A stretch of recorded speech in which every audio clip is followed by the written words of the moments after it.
ആദിമസഭയിൽ പകർന്നതുപോൽ അളവില്ലാതിന്നു പകരണമേ പരിശുദ്ധാത്മാവേ,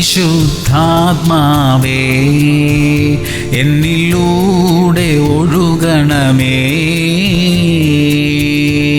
സദൃശവാക്യങ്ങൾ 26:2. കാരണം കൂടാതെ ശാപം പറ്റുകയില്ല. പ്രിയമുള്ളവരെ, ഹൃദയം കൊണ്ടുപോലും ആരും നമ്മെ ശപിക്കാതിരിക്കട്ടെ. ശാപത്തിനുള്ള കാരണങ്ങളൊന്നും നമ്മിൽ നിന്നും ഉണ്ടാകാതിരിക്കട്ടെ. ശപിക്കാതെ അനുഗ്രഹിപ്പിൻ എന്ന് തിരുവചനം നമ്മെ പഠിപ്പിക്കുന്നു. നമ്മോട് ദ്രോഹം ചെയ്തവർക്കെതിരെ സംസാരിക്കാനുള്ള വിചാരം മനുഷ്യ സഹജമാണ്. എന്നാൽ അതിലൊന്നും ശാപവാക്കുകൾ ഒന്നും ഇല്ലാതിരിക്കട്ടെ. നമുക്കവരെ അനുഗ്രഹിച്ച് പ്രാർത്ഥിക്കാം. സ്വർഗീയ പിതാവേ, ഞങ്ങൾക്കെതിരെ ആരെങ്കിലുമൊക്കെ സംസാരിച്ചിട്ടുള്ള ശാപവാക്കുകൾ എല്ലാം ക്യാൻസലായി പോകട്ടെ. അനുഗ്രഹത്തിൽ നിന്നും അനുഗ്രഹത്തിലേക്ക് ഞങ്ങളെ നടത്തുമാറാകണമേ അപ്പാ. യേശു ക്രിസ്തുവിന്റെ നാമത്തിൽ തന്നെ. ആമേൻ, ആമേൻ, ആമേൻ.